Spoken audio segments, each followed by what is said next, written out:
बिस्मिल्लाह रहमान रहीम। शुरू करता हूँ अल्लाह के पाक नाम से जो बहुत बड़ा मेहरबान नायत रहने वाला। दोस्तों, बहनों, भाइयों, बुजुर्गों, अस्सलाम वालेकुम वरहमतुल्लाहि वबरकातुहू। तारीख इस्लाम हमने शुरू की हुई है सुल्तान से लेकर हमने हिंदुस्तान के बादशाह तक के लिए। तो दोस्तों, बहनों, भाइयों, बुजुर्गों, इसकी आज हम 54 नंबर किस्त में हम आपको बयान करेंगे। सुल्तान महमूद गजनवी से जलालुद्दीन अकबर तक की दास्तान को। तो दोस्तों, हम कल जहां पहुंचे थे वो एक हिंदू लड़की अपने मंगेतर को बता रही है कि बर्मा ने इस किताब को कलाम इलाही मशहूर किया था ताकि इंसान इसकी तालीमात पर अमल करे, और जो लोग आगे हैं वो अपनी जगह से आगे ना बढ़े, और जो लोग इनके पीछे हैं वो अपने असल मुकाम से ना हटें। यानी जो काम इसके सुपुर्द किया गया वो इसी पर अमला पा रहा हूं, और यूं सब के सब सीधे रास्ते पर चले और वेद के कानून के पाबंद रहे। ये वेद की तारीफ कर रही है वो राजकुमारी। यहां तक कहने के बाद कुमार देवी को रुक जाना पड़ा, इसलिए कि ऐबा बीच में बोल पड़ा और कुमार देवी को मुखातिब करके कहने लगा, कुमार देवी, कायनात का जो मालिक और खालिक है, इसे क्या जरूरत पड़ गई थी कि बर्मा नाम के किसी शख्स को पैदा करने के बाद इंसान की पैदाइश की जिम्मेदारी इसे सौंपता। जब वो खुद पैदा कर सकता था तो किसी और के जरिए ये काम कराने की इसे क्या जरूरत पेश आ सकती थी। ऐबा के इन भोले भाले अल्फाज के जवाब में कुमार देवी ने कहका लगाया, फिर कहने लगी, मैं जानती हूं तुम इस अकीदे को मजाक का खेज ख्याल करोगे और जवाब में अपना अकीदा बयान करके अपनी सच्चाई साबित करने की कोशिश भी करोगे। कुमार देवी की बात काटते हुए ऐबा कहने लगा, मैंने अपना अकीदा क्या कहना है, हमारा अकीदा तो बिल्कुल सादा और सीधा साधा है। यह है कि अपने आप को हिस्सा लेने के काबिल ही ख्याल नहीं करता, ना ही अच्छा तेगजन है और ना अच्छा तीर अंदाज। तो दोस्तों, बहनों, भाइयों, यहां तक कहने के बाद वो रुकी, फिर अपनी बात को आगे बढ़ाते हुए वो कह रही थी, तुम लोग ये भी समझते हो कि हजरत नूह अलैहिस्सलाम के बड़े बेटे साम को, जो अपने बाप के जानशीन थे, बड़ी अहमियत दी गई थी। इनके फर्जंदों की तादाद 99 बताई जाती है। इनमें ज्यादातर आम, अरशद, अरम, गुप्ता, अमाद और कत्तान वगैरह हैं, और अरब के तमाम कबीले इन्हीं की नस्ल से हैं। और मुसलमानों के जो मुख्तलिफ पैगम्बर हूद, साला, इब्राहिम हैं, इनका सिलसिला निसब साम के बेटे अरफशंद का तक मिलाया जाता है, और इसका बेटा क्योमरस अजम के लोगों का मुअर्रिख से आला बढ़ा। इस क्योमरस के 6 बेटे थे, श्यामक, तेराक, कारास, शाम, तौरान और जमखान। बड़ा बेटा श्यामक बाप का जानशीन हुआ, और बाकी बेटे जिस जगह आबाद हुए वो जगह इनके नाम से ही मंसूब हुई, वहां इन्हीं की औलादें आबाद हो गई। हजरत नूह अलैहिस्सलाम के दूसरे बेटे का नाम याफत था। ये अपने बाप के हुक्म पर मशरिक और शुमाल की तरफ गए और वहीं आबाद हो गए। इसके बहुत से बेटे पैदा हुए, जिनमें से सबसे मशहूर तुर्क था। इसी तुर्क से मंगोल, उज़्बक, तरान वगैरह, तुर्क वगैरह निकले। याफत के दूसरे मशहूर बेटे का नाम चीन था, इसी के नाम से मुल्क चीन का नाम पड़ा। हजरत नूह अलैहिस्सलाम के तीसरे बेटे का नाम जाम था। अपने बाप के हुक्म पर ये जुनूब की तरफ गए और इन इलाकों को खूब आबाद किया। जाम के 6 बेटे थे, इनके नाम हिंद, सिंध, हबश, अवरंच, हरमज और बोया थे। इन सब बेटों यक नाम पर एक शहर आबाद हुआ। जाम के सबसे ज्यादा मशहूर बेटे हिंद ने हिंदुस्तान को अपनाया और इसे खूब आबाद किया, सरसब्ज किया। इसके दूसरे भाई सिंध ने सिंध में क्याम किया और ठट्ठा और मुल्तान को अपने बेटों के नाम पर आबाद किया। यह भी कहा जाता है कि हिंद के 4 बेटे थे, जिनके नाम यूरोप, यंग, दिक्कन और नहरवाल थे। इन्हीं 4 बेटों के नाम पर यह शहर आबाद किया गया। हमारा शहर नहरवाला भी हिंद ही के एक बेटे के नाम पर है। ये राजकुमारी कह रही थी। यहां तक कहते कहते राजकुमारी कुमार देवी को खामोश हो जाना पड़ा, इसलिए कि इसने देखा कि ऐबा बड़े गौर और किसी कदर हैरत और परेशानी से इसकी तरफ देखे जा रहा था। इस पर अपने लबों पर ज़ैद शक्ल मुस्कुराहट पर खेलते हुए राजकुमारी ने इसे मुखातब किया, मेरी तरफ इस कदर गौर और तवज्जो से क्यों देख रहे हो? ऐसा लगता है कि जैसे कभी पहले तुमने मुझे देखा ही नहीं। मेरे साथ रहते हुए तुम्हें कितना अरसा हो गया, मेरे पास उठते बैठते रहे हो, मुझे छूते रहे हो, मिस करते रहो, फिर अब मैंने कौन सा अजूबे की शक्ल इख्तियार कर लिया कि तुम इस कदर हैरत से मेरी तरफ देख रहे हो? ऐबा चौंका और कहने लगा, राजकुमारी, मैं तुम्हारी तरफ हैरत से इसलिए देख रहा हूं कि मैं मानता हूं तुम्हारी इल्मी इस्तात बहुत ज्यादा है। मैं समझता हूं कि तुमने आपकी छोटी सी उम्र को ज़ाया नहीं किया और अल्लूम के हासिल करने में बड़ी मेहनत और जिद्दोजहद की है। जवाब में देवी ने तो सिर्फी अंदाज में इसकी तरफ देखा, फिर कहने लगी, ऐबा मैंने सिर्फ जंगी अल्लूम में महारत नहीं की है, दूसरे अल्लूम में भी सुध बुध रखती हूँ। मैं एक पढ़ी लिखी लड़की हूँ। जहां मैंने शुरू में बर्मनों और दीगर उलमा से हासिल किया था, वहां मैं खुद भी किताबें पढ़ते हुए अपने इल्म में इजाफा करती रहती हूँ। थोड़ी देर के सोच विचार के बाद ऐबा ने राजकुमारी को मुखातब करते हुए पूछ लिया, अच्छा कुमार देवी, ये कहो कि तुम्हारे यहाँ बुत परस्ती का रिवाज कैसे और क्यों हुआ? इसके लिए हमारे यहाँ बुत परस्ती को नफरत की निगाह से देखा जाता है। हम सिर्फ खुदाए वाहिद की बंदगी और इबादत करते हैं और इस कायनात का खालिक और मालिक है। जवाब में कुमार देवी मुस्कुराई, कहने लगी, ऐबा बात यह है कि जैसा कि मैं तुम्हें बता चुकी हूँ, हिंद ने हिंदुस्तान को आबाद किया। हिंद की नस्ल से एक शख्स किशन था। ये पहला शख्स था जिसने हिंदुस्तान में अपनी हुकूमत कायम की। किशन के बाद आगे इसकी औलाद हिंदुस्तान पर हुकूमत करती रही। किशन के बाद महाराज हुक्मरान बना, महाराज के बाद किशोराज, किशोराज के बाद मनेबराव हुक्मरान हुआ। इस वक्त हिंदुस्तान के हुक्मरान ईरानियों के खराज गुजार और बाज गुजार थे।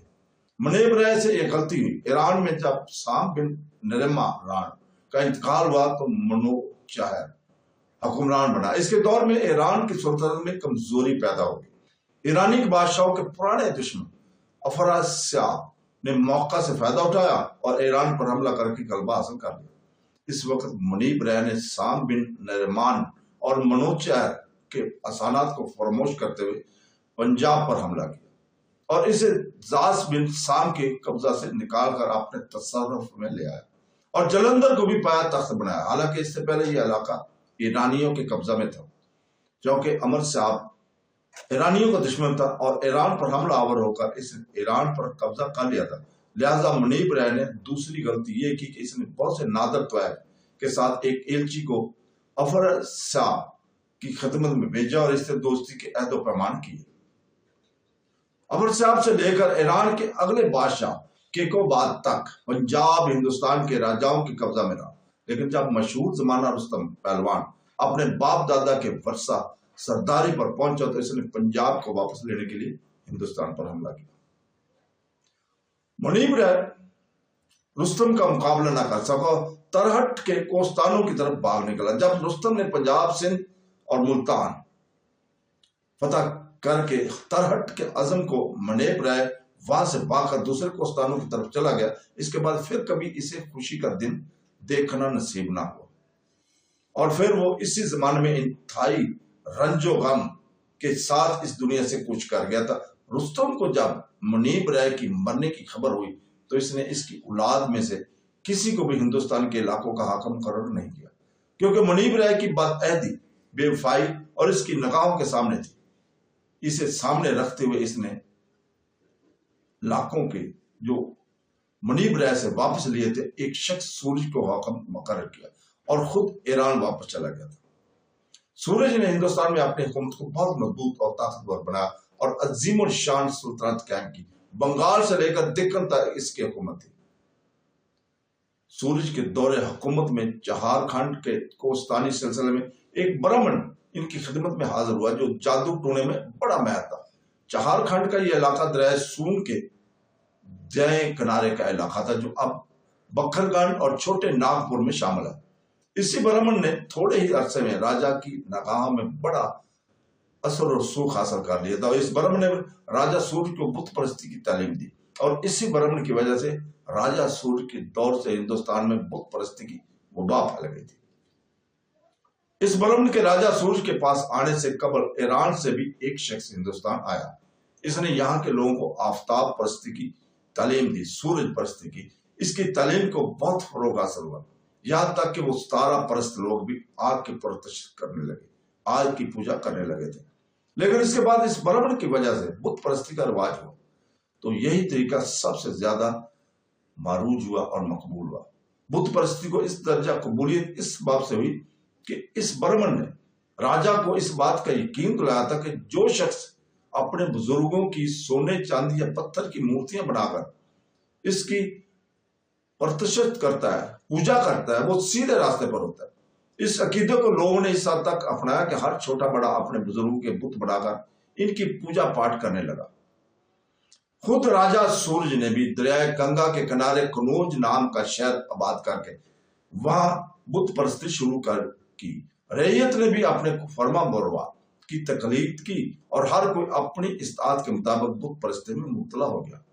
اس کا نتیجہ یہ ہوا کہ ہندوستان میں بت پرستوں کے 90 مختلف گروہ پیدا ہو گئے۔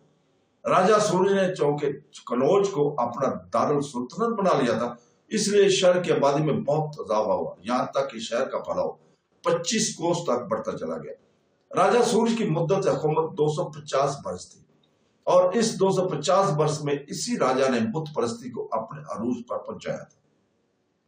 یہاں تک کہنے کے بعد دیوی کمار دیوی جب خاموش ہوئی تو اس کی طرف غور سے دیکھتے ہوئے ایبا کہنے لگا، کمار دیوی تمہاری باتیں نہیں ختم ہوگی اور مجھے بھوک بھی لگ گئی ہے۔ اس پر چست لگانے کے انداز میں دیوی اپنے جگہ پر اٹھ کھڑی ہوئی، پھر ایبا کا ہاتھ پکڑ کے اس نے اٹھایا اور کہنے لگی، اگر بھوک لگ گئی تو اس میں پریشانی کی کیا بات ہے، چلو اٹھو چل کر کھانا کھاتے ہیں۔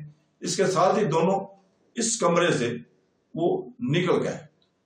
دوستو بہنوں بھائیوں، ناصر الدین تمران دوسری طرف ناصر الدین تمران سلطان شہاب الدین غوری کے پاس پہنچ گیا تھا۔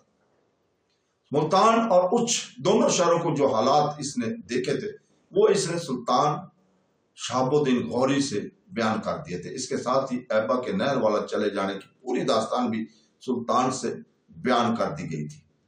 ملتان اور اچ کے پورے حالات جاننے کے بعد سلطان شہاب الدین نے چند روز تک اپنے لشکر کی تیاری میں مصروف کیے۔ اس کے بعد سلطان اپنے لشکر کے ساتھ نکلا اور ملتان اور اچ پر حملہ آور ہونے کے لیے اس نے بڑی تیزی اور برق رفتاری سے پیش قدمی شروع کر دی تھی۔ دوسری طرف ملتان کے کرامتیوں کو بھی خبر ہو گئی تھی کہ سلطان شہاب الدین غوری ان پر حملہ آور ہونے کے لیے بڑی تیزی سے ملتان کا رخ کر رہا ہے، لہٰذا انہوں نے سلطان کی آمد سے پہلے اپنا ایک بہت بڑا لشکر استوار کر دیا تھا۔ یہ لشکر تعداد میں اس قدر تھا کہ سلطان شہاب الدین کے لشکر سے بھی کئی گنا بڑا تھا۔ سلطان شہاب الدین غوری جب اپنے لشکر کے ساتھ ملتان کے نواح میں پہنچا تو کرامتی اپنے لشکر کے ساتھ شہاب الدین غوری کی راہ روک کھڑے ہوئے۔ وہ چاہتے تھے کہ شہاب الدین غوری کو ملتان کے قریب تک نہ جانے دیں۔ اس طرح دونوں لشکر ایک دوسرے کے سامنے ٹکرانے کے لیے اپنی صفیں درست کرنے لگے تھے۔ کرامتی شاید سلطان شہاب الدین غوری کے لشکر کے سفر کو تھکاوٹ سے فائدہ اٹھانا چاہتے تھے۔ جو ہی سلطان شہاب الدین کے سامنے آیا، انہوں نے خم ٹھوک کر سلطان کا مقابلہ کرنے کا ارادہ کر لیا اور اپنے لشکر کے اندر انہوں نے بڑے بڑے طبل بجانے شروع کر دیا اور دوسرے لوہ کو گرم کرنے والے آلات موسیقی بجوا دیے تھے۔ سلطان شہاب الدین نے بھی اپنے لشکر کے سمے درست کر لیا۔ لشکر کے وسطی حصے میں سلطان شہاب الدین غوری خود رہا، اپنے ساتھ اس نے قطب الدین ایبک کو رکھا تھا۔ دائیں پہلو پر حسین اور خرمیل کو متعین کیا گیا تھا، جبکہ بائیں پہلو پر کمانڈر علی کرواک کو مقرر کیا گیا تھا، اور ان دونوں کے متحد کچھ دوسرے سالار بھی رکھے گئے تھے۔ حملہ آور ہونے کی ابتدا کرامتیوں نے کی۔